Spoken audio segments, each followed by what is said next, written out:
Yeah. Immediately afterwards, NASCAR suspended Matt Kenseth for 2 races. Not that it really 2 races well worth point. it. Joey Logano would go on to miss the championship.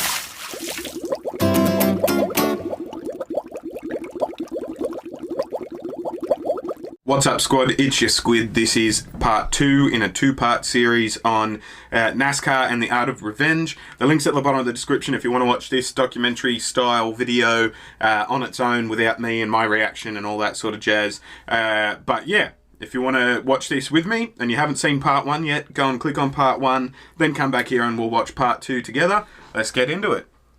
Denny Hamlin is holding on to the final transfer spot by the slimmest of margins. We'll go back a couple of seconds. It's now 1 race before the championship finale.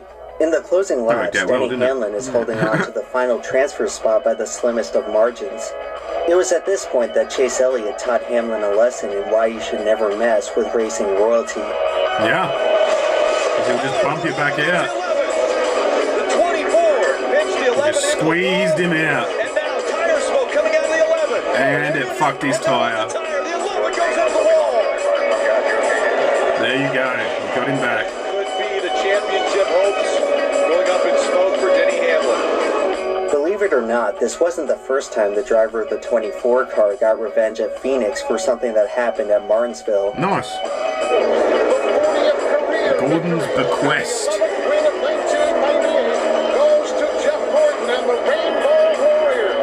Of course, the former driver of the 24 car was none other than Jeff Gordon, who was in the conversation for the greatest stock car driver ever.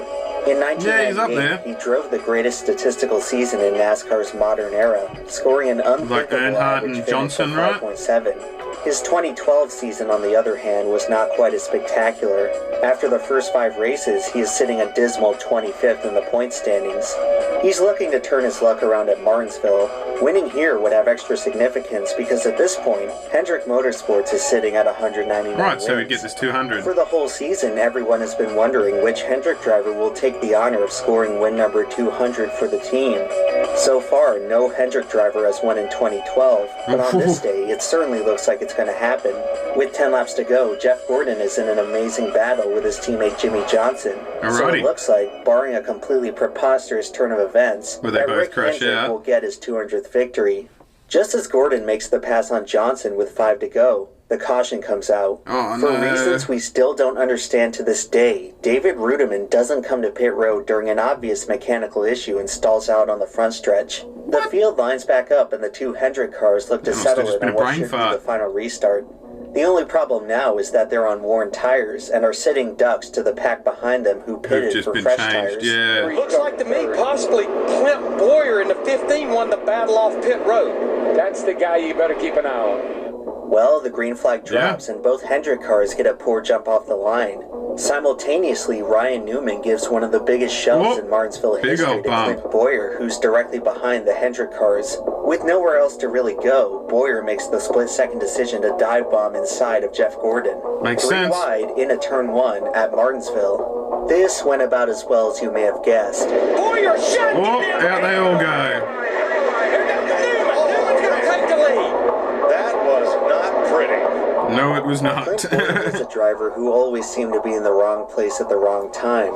He is perhaps best known for finishing the 07 But he did get shunted. 500 upside down. He was still talented enough to occasionally win a race or two, but whenever Clint found success, misfortune... It's funny, the 07 looked like the number 20 when it was upside down. The 2012 race at Martinsville is no exception. Looking back, it's hard to say Clint did anything wrong in this situation, but he still had nowhere to go. bearing the brunt of the controversy. Well, Clint and I are friends, you know, and I have a lot of respect for him. He's a great race car driver, and I'm glad I talked to him before I talked to you guys, because I was pretty mad at him. After the race, Jeff Gordon is merciful. Their next altercation, however, wouldn't be on such pleasant terms. All right. 6 months later, So the he's gonna Cup get a bit of Series bite back? returns to Martinsville, and the complexion of the season looks very different. With just 4 races left, the championship picture is wide open. After the worst start to a year he's ever had, Jeff Gordon has made a remarkable late season comeback to put himself within striking distance of the title. Good looking right out, in the Jeff. hunt with Gordon is Clint Boyer, who is having the he's a bit season of further his up, though. life. Late in the race at Martinsville, the two make contact in a hard-fought side-by-side bit of bump and grind. This time, Jeff Gordon is not as forgiving. He's like, what the After fuck, a man? second run-in on the season, Clint Boyer is skating on thin ice. Yeah. 2 weeks later at Phoenix, Clint Bowyer is closer to the championship than he's ever been. Late in the day, he's running in the top 5 and is less than 30 points behind the championship leader. It's at this moment when Bowyer runs into who else but Jeff Gordon. Unfortunately for Bowyer, this is the straw that broke the camel's back. Oh, he's put him into the wall again. Where is he? I'm getting his ass. Turning Clint Bowyer into the wall. And bang. Yeah, he went out for him. He looked for him. He took someone else out with him, though, unfortunately. Watching this back today, nearly a decade afterwards, Jeff Gordon. Oh, this is that game. This is that race where Clint Bowyer ran through the thing and they went at each other. The whole teams go at each other. It's like a big scrum. Turning Clint Bowyer into the wall. He basically waited on Clint Bowyer to come around and took him out. It's still surreal watching this back today, nearly a decade afterwards. Jeff Gordon hunted down Bowyer like a dog and erased his championship hopes in one flick of the steering wheel. What ensued was possibly the biggest melee in the history of NASCAR. Yeah, fucking A. For as many punches that were thrown that day, it didn't change the outcome. Clint Bowyer would go on to lose the championship by just 39 points. If Gordon doesn't take him out, it's very possible he could have won the whole thing. Bowyer would never again come as close to winning a Cup Series title. Jeff Gordon is a racing god. There's the piano in the background. Take away. It's hard to imagine he can give and he can take away. More savage than Gordon's revenge. How good is this fucking content creator? Not, there is one incident that tops it, mostly because it came from such an unlikely source. Enough is enough. Matt Kenseth comes to the line, finishing fourth, and Matt Kenseth is the 2003 NASCAR Winston Cup Series champion. If I could use one word to describe Matt Kenseth's career in NASCAR, it would be overshadowed. If you ask fans to list off the best drivers of the 21st century, many of them would probably forget to mention him. In 2003, he put together one of the most dominant seasons in recent memory, only to have it continually discredited because he only won a single race. Many have inferred that Kenseth's 2003 season directly persuaded NASCAR to overhaul the entire championship format to make sure that a performance like it could never happen again. So what exactly is the problem with a guy like Matt Kenseth nearly leading the points wire to wire?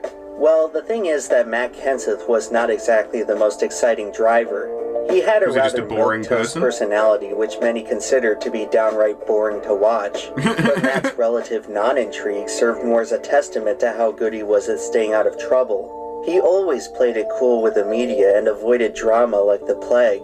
On track, he was one of the cleanest and most respectful drivers out there. It was really difficult to recall any examples of Matt Kenseth intentionally wrecking someone in a race. On the very few occasions he did end up in an altercation, he always seemed to take much more punishment than he dished out. So remember Brian Vickers from Chapter 1? Well, getting revenge on Tony Stewart must have awoken some kind of demon within him, because later that season at Martinsville, Vickers went on possibly the biggest rampage in NASCAR history. Throughout the race, Vickers takes out Regan Smith, Montoya, Jamie McMurray, and then starts beating and banging on Matt Kenseth, who at that moment is battling for the championship lead. Kenseth tries to put an end to Vickers' reign of terror by punting him out of the way, but that only makes him the sole target of the he's next on the list. Just a few laps later, Vickers plows into the back of Kenseth, who goes on to finish outside of the top 30. Not content with just one act of vengeance, however, Vickers would take out Kenseth again 2 weeks later at Phoenix. Needless to say, Matt Kenseth didn't end up winning the championship this season. That sucks. This happened just 1 year before Jeff Gordon cost Clint Bowyer the championship at the same track and nearly started a riot. After Vickers did the same thing to Kenseth, this is what Matt had to say. It's just unfortunate, but we'll just move on, keep working on it, and hope to have a better week next week. That's just the kind of guy Matt was. He's not going to run through the whole car park to try and get someone. In 2013, Matt Kenseth departed from longtime team owner Jack Roush to race the 20 car for Joe Gibbs Racing. The driver he replaced was Joey Logano, who was far and away the most controversial driver in the sport. I've got a video about him in my Watch Later playlist as well. I'll watch that at some point soon. Becoming the bully or something? What the hell do you think I was mad about? Dumb little runs us clear down to the infield. He wants to about everybody else, and he's the one that drives like a little. I'm gonna bust his ass. There's just something about Logano that really rubs people the wrong way. He was at one point the most highly touted NASCAR prospect ever, literally earning the moniker of the greatest thing since sliced bread. The immense amount of media hype surrounding his rise through the ranks made it tough to root for the guy early on. It didn't help that his racing style got on the nerves of many fans and drivers. When you get right down to it, Joey Logano is a dirty driver. When the chips are down, he will resort to cheap tactics if that's what it takes to win. He'll block someone with a huge run and risk wrecking the whole field. He'll slam someone into the wall if he knows they're going to pass him. He'll move a 53-year-old Mark Martin out of the way rather than going through the inconvenience of racing him clean for the win. Yeah, well. I got dumped. Flat out just drove straight in the corner and wrecked me. It's the same thing. Somebody throws a stupid block that's never going to work, wrecks half the field, and then goes, You know, I'm tired of these guys doing that stuff, and especially out of a kid that's been griping about everybody else. He's run his mouth long enough. He's sat there and done this double standard, and he's nothing but a little rich kid that's never had to work in his life. There we go. Oh, don't pull your punches, Tone. Isn't necessarily a bad thing, but the difference between Logano and someone like Dale Earnhardt is that Joey doesn't own it in a cool way. He still likes to carry himself as the innocent babyface who's never done anything wrong. I'm sure that off the track, Joey Logano is a really great guy, but when he gets behind the wheel, it's hard to find a driver less White line likable. fever. Middletown, Connecticut's Joey Logano wins the Daytona 500. By 2015, the hatred for Joey Logano was reaching an all-time high. He's having the best statistical season of his career and looks poised to take the championship. One of his biggest challengers for the title is Matt Kenseth, who has won 5 races through 28 events, the most in the series. In a playoff format where winning races is practically the only That's thing interesting, that matters, isn't it? the season's Unlikely of winningest places driver has indeed. a pretty good shot to take the championship. The drama begins at Charlotte. Joey Logano wins, locking himself into the next round. Matt Kenseth finishes almost dead last after wrecking early, putting himself in a virtual must-win situation. The next week at Kansas, he's looking to do just that. He's dominated the race, leading more than half the laps in the event. So what happens next? The only next? other driver who's been able to contend with him all day is Joey Logano. He's going to wreck Now him. let me reiterate here that Joey is locked in to the next round. He's already going to get in. He has nothing to gain from challenging Matt Kenseth for the win. It just doesn't make strategic sense to escalate things here. But in this situation, Joey Logano's probably not thinking about strategy. He's been around for a while now and knows that Matt's an easy target. A guy who got pushed around for his whole career and never once did a damn thing about it. Joey doesn't do what he does next because it's a smart racing move. He does it because he knows he can get away with it. And the rail goes to 20, sideways in front of the 22. It's a fucking good save, at least. He didn't go into the wall. Many like he modern didn't NASCAR fans it, but consider the 2015 season to be one of the worst in recent memory. A combination of subpar racing, inconsistent meddling from the sanctioning body, and season-long dominance from the sport's least popular drivers left most fans desperate for something to be excited about. Unfortunately for them, the following race would be the most miserable yet.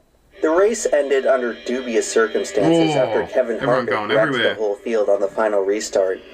Dale Jr. came gut-wrenchingly close to saving himself from elimination, but he never even had a chance to race for the win. As the caution flag flies, the sport's most popular driver is just edged out by Joey Logano. Amidst the chaos and controversy, Matt Kenseth is quietly eliminated from his last great shot at winning the championship. In this moment, NASCAR is entering the dark timeline. The fans have been beaten and broken down. If they want to salvage any hope out of this season, they're gonna need a hero. Yeah. Enter Matt Kenseth. You make decisions every day. You make decisions every minute behind the wheel. To me, strategically, that doesn't seem like such a great decision for him. But it's the one he made, and that's how he wanted to win. Yeah. Bang. Now he's got nothing to lose.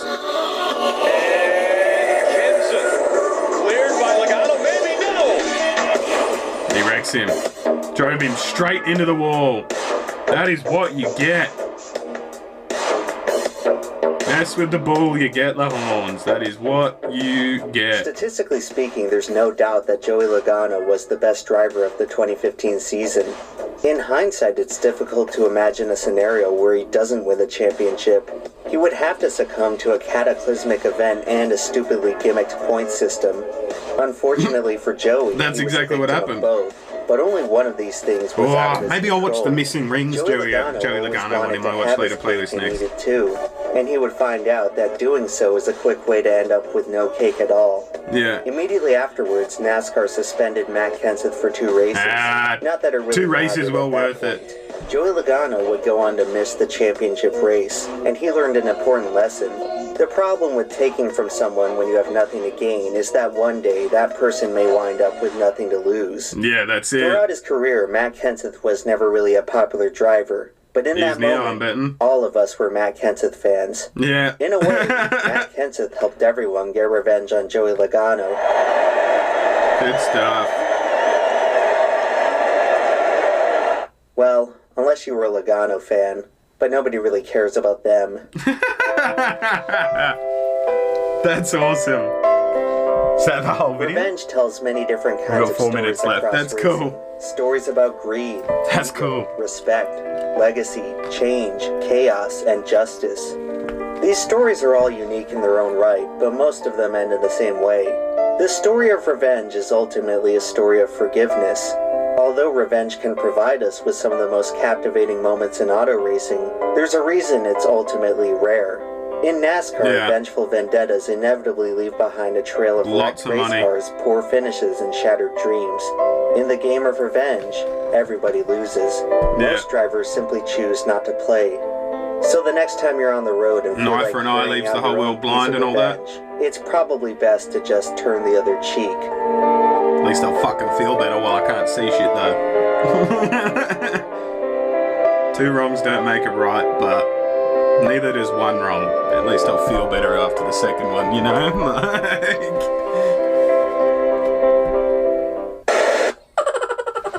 Hey everyone, Emp Media back again. Yeah, I'm gonna skip past that and just end that. As always, check out the very bottom link in the description is what we just reacted to. This was part 2 in a 2-part series. I'm really glad you guys watched it with me. If you've watched this far and you're not subscribed, please do me a favor and hit the subscribe button. I'm trying to get to 10,000 by the end of 2021, and I probably need about 16 or 17 a day at this rate. So it's touch and go. I might not make it, but I can with your help.